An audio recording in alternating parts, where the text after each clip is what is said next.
I'm here with Cook County Board President Tony Preckwinkle, with Dupage County Chairman Dan Cronin, the Director of the Illinois Department of Public Health, Dr. Ngozi Ezike, the Director of the Illinois Emergency Management Agency, General Alicia Tate-Nadeau, the Commissioner of the Chicago Department of Public Health, Dr. Allison Arwady. We'll be reporting on 4 additional cases of the coronavirus here in Illinois, bringing our total case count to 11. Our public health departments will provide an update in a few moments on these 4 cases and the 7 that were previously announced over the last 5 weeks. Today, I would like to discuss our broader response to the coronavirus in Illinois.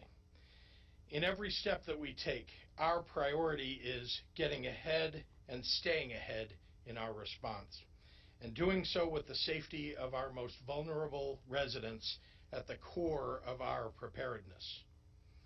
That is why today, in the next phase of our continued effort to stay ahead of these changing circumstances, I am formally announcing a disaster proclamation for Illinois, our version of a state of emergency. There have been 13 other states across the nation that have taken this step, and I want to reiterate that a disaster proclamation is an operational procedure that opens up a substantial set of federal and state resources and tools. It allows our state disaster relief fund to cover the costs related to our preparations and our response. And when the White House turns on the Stafford Act, as we expect, this act qualifies Illinois for federal reimbursement dollars from this point forward. This proclamation also enhances our existing staff on the ground. It allows us to assemble and to deploy mobile support teams of first responders and public health officials to address new issues as they arise. And it allows us to request additional medical experts and on-the-ground support from federal agencies like the CDC and FEMA. This declaration also reduces red tape across state government, so that moving forward, we will have all the tools in play and rapidly available to deploy to assist cities and counties across Illinois. It strengthens the ability of IEMA and IDPH to coordinate state resources through the activation of the State Emergency Operations Center, which provides decision makers from every state agency with more formal roles in the deployment of our resources to address coronavirus. Already we have an interagency strategic planning cell dedicated to ensuring our emergency plans are up to date. The Operations Center fortifies that work. To be clear, this declaration will build on an already robust response that has been developed over many months and is well underway. We have one of the strongest public health systems in the nation, and we were among the first states able to test for COVID-19 because we knew to press for that capability. And now we have 3 testing labs in Chicago, in Springfield, and in Carbondale, all with the ability to run tests.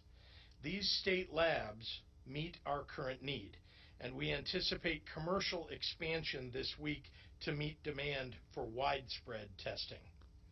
Additionally, to gather more data about the state of COVID-19 in Illinois and in the United States, we are now running voluntary surveillance testing at 15 hospitals statewide, 7 hospitals in Cook County, 3 hospitals in other areas of northern Illinois, 3 hospitals in central Illinois, and 2 hospitals in southern Illinois to monitor the presence of the virus in our communities.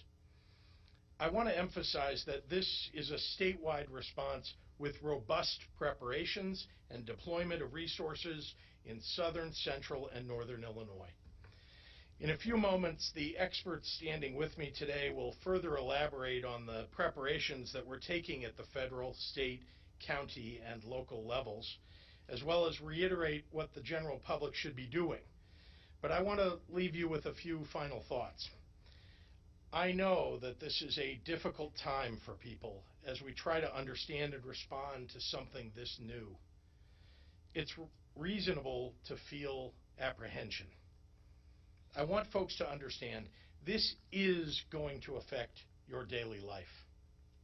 But know that your city, your county, and your state officials are working hard to stay ahead of this and to give you all the facts as soon as we know them. Starting tomorrow, my administration will begin offering a daily press conference on the current state of our response to COVID-19.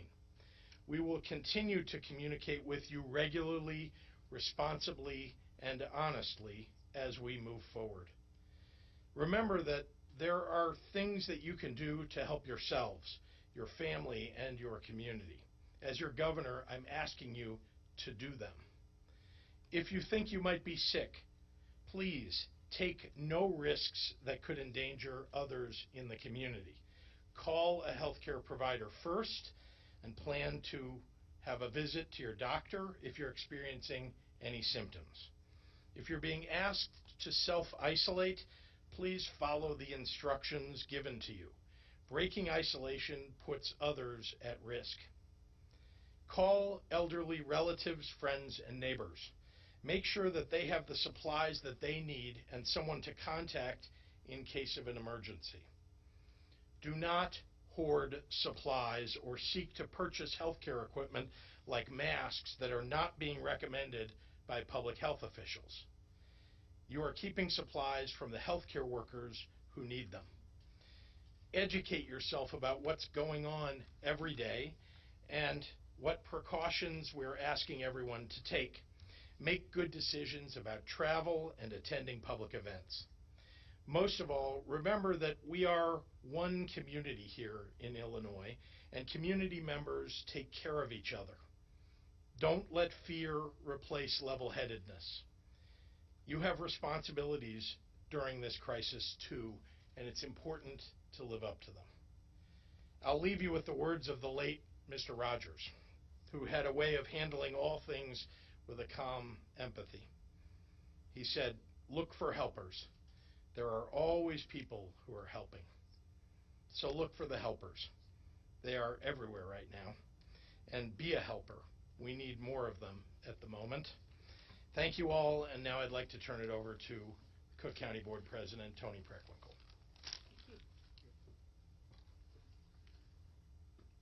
Good afternoon. Good afternoon. What is this? Good afternoon. I'd like to thank Governor Pritzker and his team for their leadership on this issue. I'd like to thank our counterparts at the City of Chicago and Dupage County. Our collaboration is vital as we work to minimize the impact of COVID-19 and ensure the health and well-being of our residents and visitors. I want to acknowledge Dr. Terry Mason, who's head of our Cook County Department of Public Health.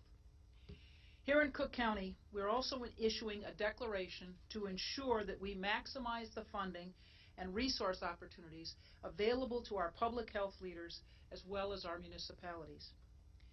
These declarations are proactive. We will position the county and our municipal and state partners to ensure that our timely and forward-leaning response efforts continue.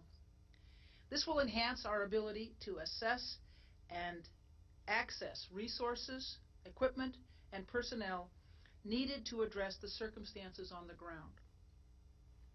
These declarations will also allow for greater collaboration with municipal, state, and federal partners, positioning us to access funding and support from the federal government when additional resources are necessary and funding is made available. We're working together to take these steps because we want to remain proactive to contain the spread of this virus. I want to urge our residents and our communities to stay calm and heed the recommendations and guidance provided by the Cook County Department of Public Health, as well as the Chicago and Illinois Departments of Public Health and the Centers for Disease Control and Prevention. I'd like to thank my staff and our healthcare workers on the front lines who have worked tirelessly to properly screen and manage potential and confirmed cases. They've demonstrated a dedication and diligence since the first case was identified in Cook County. Now I'd like to welcome my friend, DuPage County Chairman Dan Cronin, to make remarks. Thank you, President Preckwinkle. Yes, I'm pleased to be here today with the Governor, President Preckwinkle, other public officials. Today we stand with the Governor as he has acted to better prepare our state for the next phase of our response to COVID-19. While the risk to Illinoisans remains low, the Governor's declaration provides an avenue for state and local governments to access federal funding for our planning and our response efforts. It also allows the state to better assist the county and local governments and to procure emergency supplies and equipment if needed. Every day the DuPage County Health Department, headed up by Karen Ayala, who's here, our Director of Public Health in DuPage County, and our Office of Homeland Security and Emergency Management work together to keep our communities safe from the spread of infectious disease. We've been through this before. DuPage County Health Department staff, experts have been working tirelessly since January to investigate potential cases of disease and to quickly contain the spread of this novel coronavirus. I want to recognize our healthcare partners and hospitals who continue to work around the clock to respond to this disease. As we enter the next phase of our response, it will be critical for us to work together to minimize the disruption to our social, economic, and healthcare environments. So with that, I'm going to hand it over to the Director from Chicago Public Health, Dr. Alwoody. Thank you. I'm Allison Arwoody. I'm the Commissioner at the Chicago Department of Public Health. I'm here representing Mayor Lightfoot and the City of Chicago. You've already heard me speak a lot about our preparedness work here in Chicago, across the county, across the state, and certainly this is another piece of looking ahead and being prepared. I've been in constant communication with the Mayor, and I am here to announce that the Chicago Department of Public Health and the Illinois Department of Public Health have identified 4 more cases of COVID-19 in Chicago. You heard the Governor already reference this, and I want to thank him for his leadership on this issue, as I want to thank the Mayor. So 2 of these cases, a woman in her 50s and a woman in her 70s, are both family members of the 6th case that we announced on Friday. That's the woman who acquired the virus on a cruise and who is an employee at a Chicago high school. Neither of the other women, the newly diagnosed cases, are employees or are associated with the school. The 3rd new case is a woman in her 50s from California who traveled to Illinois. And the 4th most recent case is a woman in her 70s who returned earlier this month from an Egyptian cruise that has been linked to COVID-19 cases. All 4 of these new cases are currently in good condition.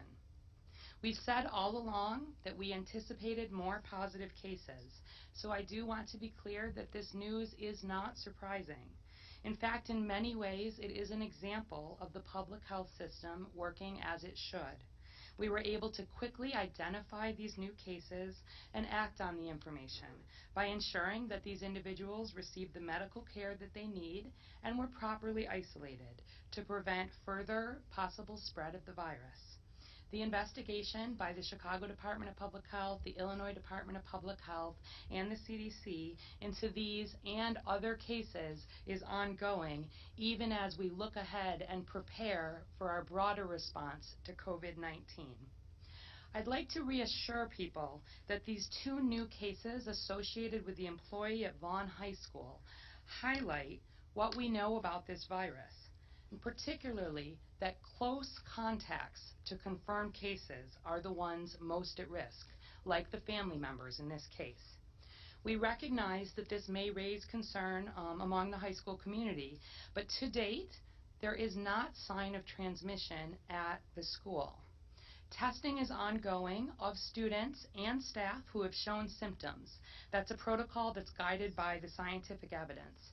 Although more lab tests are pending, at this point, the tests that have returned on students and staff have been negative, and that includes people who visited local emergency departments on their own for testing, as well as those who have been tested as part of the process that CDPH and Chicago Public Schools have established. CDPH and CPS have been reaching out to all of the families and staff from this school on an individual basis. We've not identified anyone who is seriously ill at this point, and we are in the middle of our ongoing process. We really appreciate the cooperation of the community with this. Obviously, this school is a population of students with special needs, so our response has been particularly robust. And as always, we will be providing updates if we have new confirmed cases. And I'd like you to know that the confirmed case related to the school remains in good condition. We continue to get a lot of questions about the testing process.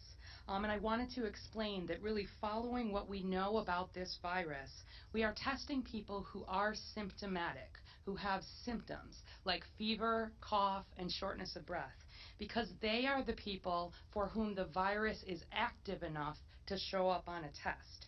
Those who do not have symptoms either do not have the virus or have it at such low levels that it would not register.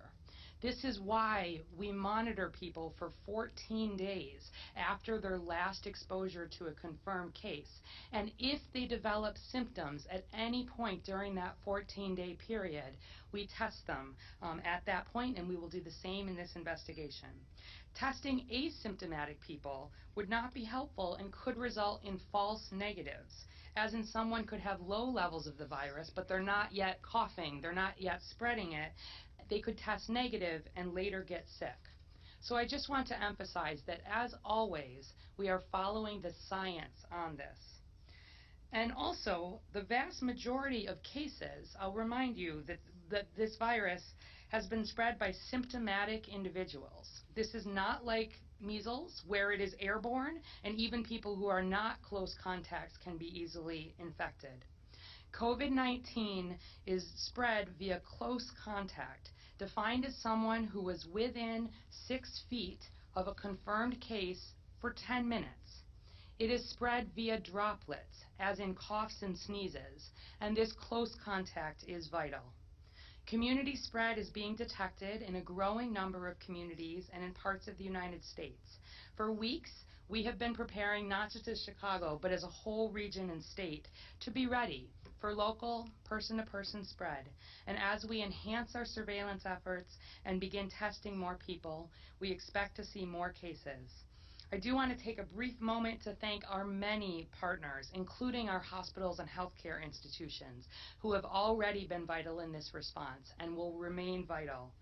We all have a role to play, as you heard the governor delineate. We will continue to update the public. I'll next introduce Dr. Ngozi Ezike, who is the director of the Illinois Department of Public Health. We've been working together many times a day. I'll introduce you to her. Thank you. Thank you so much, Dr. Arwady. So as has been mentioned, we now have 11 cases of the COVID-19 here in Illinois, and it's possible that we will get more. Again, all of these 4 cases have a direct connection either to a confirmed case or a high-risk activity coming back from a high community transmission area. Cruises, we now know, are a high risk, and the State Department is recommending that Americans avoid cruises. To date, there has only been 1 individual of our 11 confirmed cases who we know acquired the virus from within the community. So from that, we deduce that the virus is not circulating widely in the community at this time. But we must prepare for the eventual spread into our communities. And so that's where the preparedness and planning comes in. Our 3 IDPH laboratories continue to perform testing for COVID-19 statewide, both for the individuals who are part of the case investigations, as well as samples from the surveillance hospitals that you heard the governor reference. Again, sentinel surveillance involves specimens that have tested negative for flu and that are sent from one of the participating hospitals to the IDPH lab to test for COVID. So far, we've tested upwards of 80 samples and have not had a positive from within those. That surveillance testing will continue. Overall, we've tested 600 plus specimens, and of those have come up with 11 positives. We have received additional reagents and test kits from the CDC, and we're still requesting more. And as you are aware, there are some commercial labs that have come online with this that will assist in this important effort as well.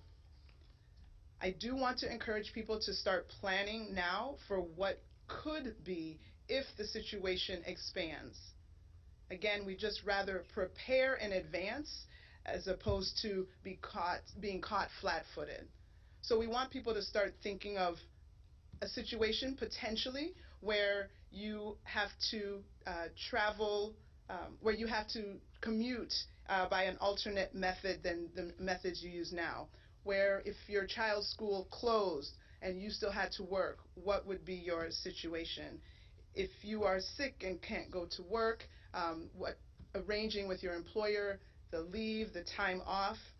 If you're planning a large event, thinking of what would have to be done, should it have to be postponed. Again, these are just things that we want people to be thinking through as preparedness, and not that those things are all being recommended now. Resources to help you plan out these what-ifs can be found on the IDPH website at dph.illinois.gov. As the governor said, the state of Illinois will continue to use every resource and every tool at its disposal to respond to this situation. We will work in lockstep with our local health department and our partners throughout the communities. We will continue to be transparent and open and share any positive results as they come up. And in the meantime, we recommend the continued practice of everyday common sense health actions to help prevent becoming ill and help prevent the spread of germs. Again, staying home while you're ill, disinfecting commonly touched surfaces, coughing into a napkin, all of those measures will help prevent the spread of germs, coronavirus and other germs. Influenza, if you haven't had your influenza shot, again, it's an important action that we are still recommending. We want to decrease the disease burden in our state. The less people that have flu, the more resources we will have available for people if they develop the COVID-19 infection. So please continue to follow these important messages, and we will all be better as a result. And with that, I will now turn it over to General Tate Nadeau. Thank you. Thank you, Dr. Ezike. The governor's gubernatorial proclamation puts the full weight of his administration behind the state's response to COVID-19. The State Emergency Operations Center is currently coordinating with key state agencies and federal partners, engaging with our local network of emergency managers, health departments, and elected officials. This allows us to engage with over 56 state agencies and mutual aid partners. IAMA is currently working directly with our robust mutual aid network, including the Mutual Aid Box Alarm System, Illinois Law Enforcement Agency, Illinois Medical Emergency Response Teams, and the Illinois Emergency Services Management Association and Illinois Public Works Mutual Aid Network. Our whole government approach allows the state to activate mobile support teams, call on personnel who may have medical backgrounds, such as nurses in schools. We know that many communities have been taxed since mid-February, and some of them earlier, so identifying additional resources will be key in our response. A disaster proclamation also allows us to expedite the purchasing of supplies and other resources needed by our local governments and state agencies. Another key point to this proclamation also allows the agencies to draw on the state's Disaster Response Recovery Fund, which is used to pay for emergency purchases and personnel. Additionally, it allows for potential reimbursement at the state and local level. Currently, funding is being provided through Health and Human Services through Public Health.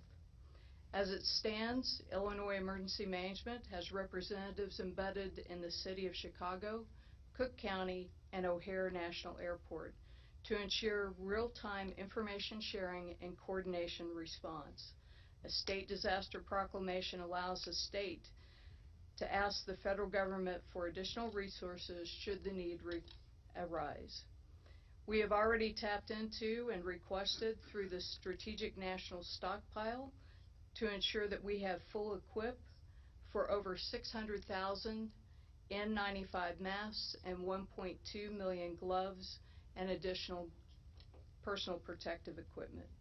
We have also assembled subject matter experts from throughout the state to focus on significant issues that could arise as we move forward, especially legal authorities, joint information, school health and safety, and the delivery of essential government services.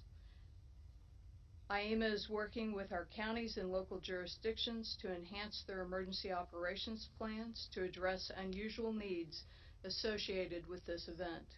This includes identifying resources needed to respond, as well as complementing and supplementing emergency management resources at the local level, working very closely with public health. But I also remind the public that they play an important role in supporting our efforts to contain the spread of the virus. As you have mentioned before, there are simple things that you can do. If you cough, cover your mouth, wash your hands frequently, and go back, and if you are sick, do not go to work or to school, and make educated decisions about attending, hosting large gatherings. Follow CDC guidelines and advise your local, state, and public health officials. Make decisions based on fact, not fear. This is a common sense health guidance that we have been utilizing for years, and there is no reason to stop now. At this time, I would like to invite Governor Pritzker to come back, and we will answer any questions that you might have. Thank you. Just before I take questions, I just want to say I want to thank the officials from Cook County, from Dupage County, and all of the people who work with them who have been on the case here consistently, along with the mayor of Chicago, who may not have been able to join us today, but I was on the phone with her just a little while ago, and of course Dr. Arwoody representing the city. I also want to say we have 100 other counties in the state of Illinois, and we have been in contact with those counties, are continuing to communicate with them and with the mayors of cities across the state. It's important that we communicate regularly with them and with all of you and with the public, and we'll continue to do that. Our daily press briefings will help with that. So with that, I'm happy to take any questions. Yes? I have a couple questions. First, with the 4 new cases, is there any additional quarantine scenario with anybody outside or due to these 4 new cases? Are there family members being asked to stay in that work? Well, there are because there are people who they've come in contact with, obviously, and so we've asked a number of them to impose self-isolation, and many of them have been evaluated, and some of them have been tested themselves. But I'd like to turn it over to, Dr. Arwoody. Sure. Yeah, so as always, when we have a confirmed case of coronavirus, we're looking for people who were close contacts of that individual, and we are encouraging them to self-quarantine. In the case, for example, of the school, where we had a lot of individuals who were high risk, we made a very broad recommendation around that self-isolation. But in all of these cases, and for every case, this is what the health departments do. We look at who is around these individuals, we have them isolate, we monitor them for 14 days, we test them where it's indicated. When we define another case, we go from there. I'm wondering, like, where they work, are their businesses shutting, anything on a broader... Yeah, so thank you for that question, because we often will get questions like this. Close contact with a confirmed case is what is considered need for self-isolation. It doesn't continue to go out step by step by step from there. So if we have, for example, the new cases that we've identified, we will be working with their places of work to make sure if there are people who were in close contact with them, that they're following them, etc. But we would not be requiring that whole place of work to self-isolate, for example. Does that make sense? I have a follow-up question that's related to the ID's work. There's legislation that has been introduced on Capitol Hill that would require all employers to provide at least 7 days paid sick leave, which everybody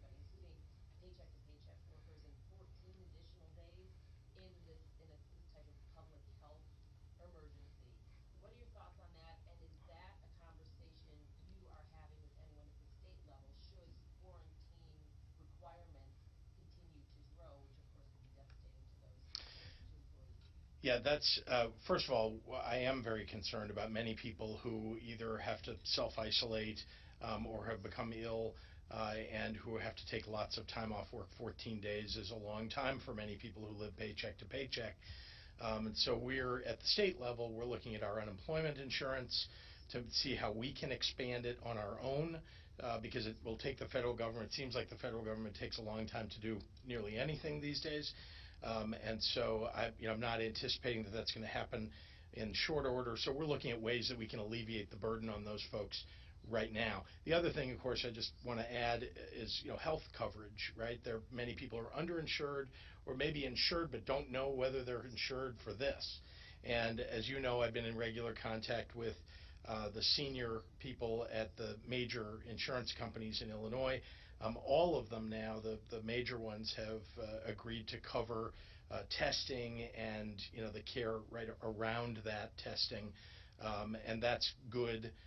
We're going to need more. We want to make sure that everybody knows that they are covered, and that if you're not feeling well, you should reach out to you should call your healthcare provider and talk to them first, and then perhaps go in and see them, but not with any fear. Don't have any fear that you will be covered for that and for the tests that might result.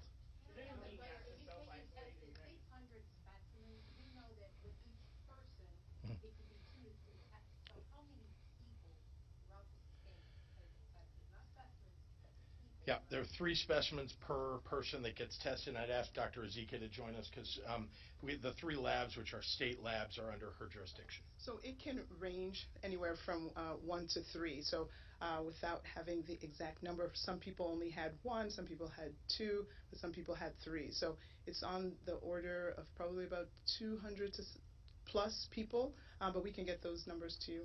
And are you prepared with the number of tests that you have? Because I understand the latest number says you have 2,000 test kits available. How many specimens that we can run? Yeah. So we think for the current cases that we're looking into and the PUIs that may come out of that, we are covered. But we're also doing, the person's under investigation. So if any of the people that we are following develop fever or respiratory symptoms, that would be the trigger to test them. But we're also doing the sentinel surveillance where we're looking for people who are not connected to a case, not connected to travel at one of the level 3 or 2 or not from a cruise. We're also trying to test some of those people. And so that's where this partnership with the commercial labs will be very helpful. I've been already on conversations with some of the medical directors from some of these commercial lab companies. And so we're working through how we can coordinate, public-private partnerships in terms of making sure that more people are tested beyond what the capacity is at the public health lab while we're still waiting for CDC to send additional reagents and while we're also working on the development of our own tests. Are you out of reagents right now? We're not out of reagents at this time. Is anyone in Illinois being asked to self-isolate? Is anyone in Illinois being asked to self-isolate in connection with the woman who traveled from O'Hare to St. Louis? And do you know how she got from O'Hare Airport to Union Station? You're talking about the person who was reported to have been on a train? Is that what you're talking about? Yeah. Does anybody? So that's being handled by Missouri. Is anyone in Illinois, because there was reports that she stayed with a friend here in the Chicago area. Yeah, so the Missouri Department of Public Health or whichever the local health department would be reaching out to all those appropriate contacts, and they will be able to give those exact numbers. But that information will be put into our registry at some point, and so we would be able to know who those persons are. And I would just point out to your question earlier, there's on the website at dph.illinois.gov, we have a running tally of PUIs and the number of people who have been confirmed to have coronavirus and those who are in process of, they've received a preliminary reading of positive, but we've sent the test to CDC for confirmation. So you can see all of that. The statistics of it are being updated, I think, 3 times a week. So we have Monday, Wednesday, and Friday.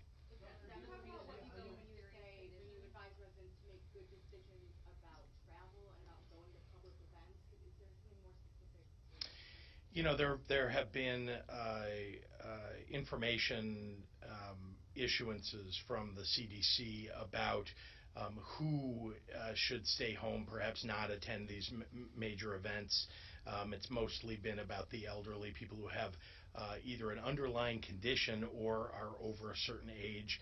And so if you go to the cdc.gov website or to the dph.illinois.gov website, you can find the information about the advisories that are out there about whether or not you should travel, whether or not you just heard the Dr. Ezike talk about people are being advised not to get on a cruise ship.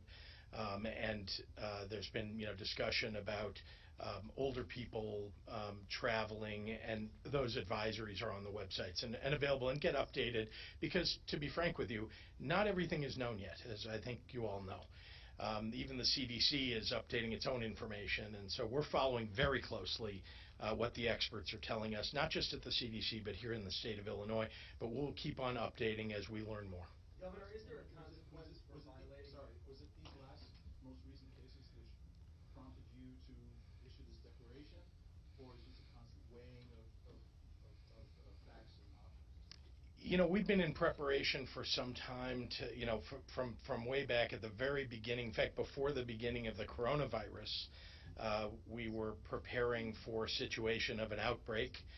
When the coronavirus came about, we've been monitoring closely, but we've been ahead of it, I think, at each moment.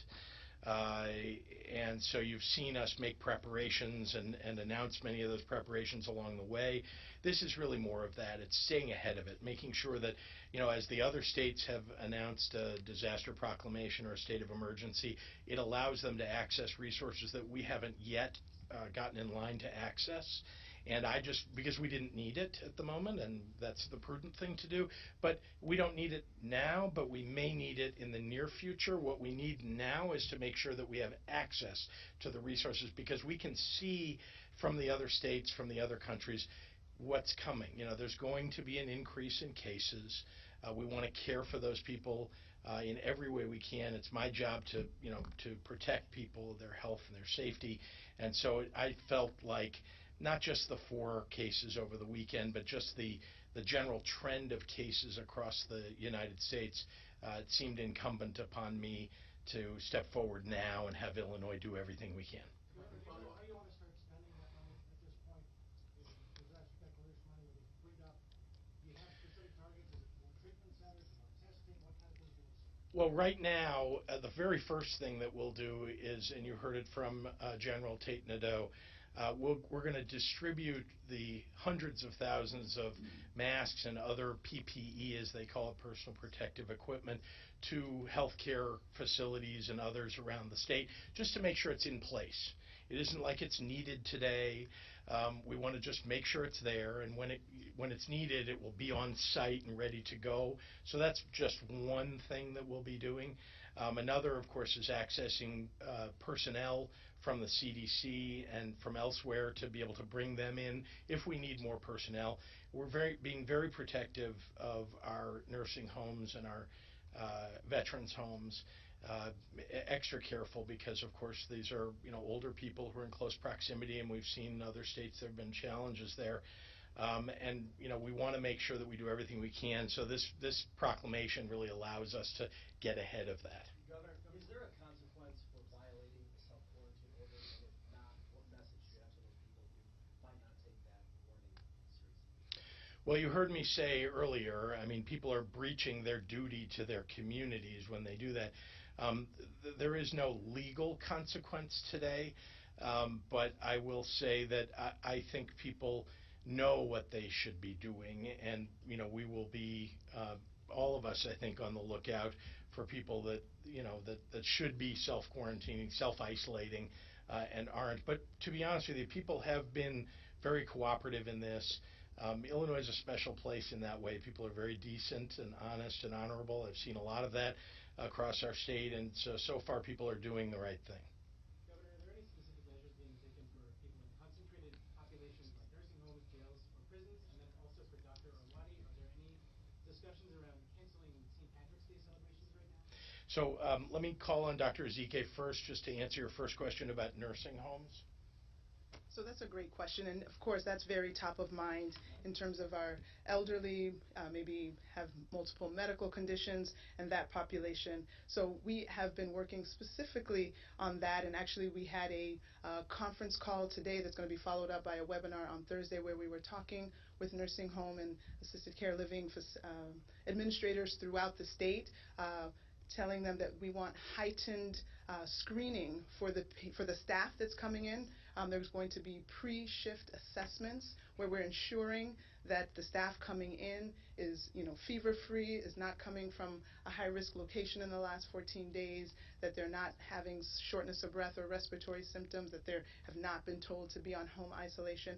We're also looking to just decrease the burden of disease that might be coming into these facilities. So we've also asked that the children under 18, again, children under 18 don't necessarily have a direct connection to coronavirus, but they do still carry flu and all these other respiratory viruses that are very prevalent this time of the year. So we just want to decrease the burden of disease. Again, if we can decrease one case of flu, that might be a hospital bed that could be used for COVID should we need it. So those conversations just happened today to have people step up their vigilance and be careful, limiting visitors so that we can make sure that we are not walking in viruses into a setting, a very tight and closed setting with a very, very vulnerable population. Thank you.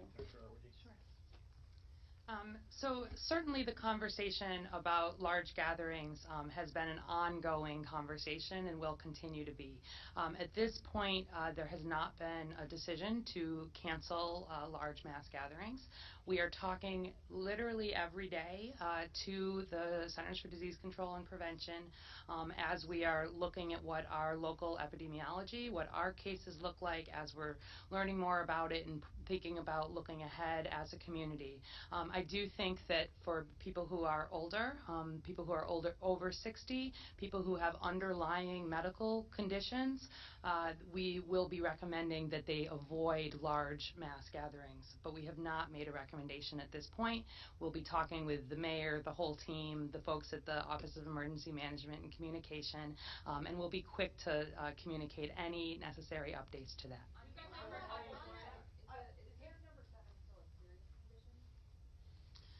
Case number 7 is in serious condition. He's hospitalized, and our thoughts are certainly with him and with his family. Is there an update on how the state's preparing for how this might affect next case collection? Yep. So I have asked the clerk of Adams County, just to give you one example, where Quincy is, that we move the polling station that is at the Quincy Veterans Home outside of the Quincy Veterans Home, because the public would be entering the home in order to vote and interacting with the veterans in that home and their families, and these are folks who not only meet the criteria of being older and in the the category that Dr. Arwady talked about, but also may have underlying conditions. So we want to protect them as best we can. We also want everybody to vote, and so we're making sure that the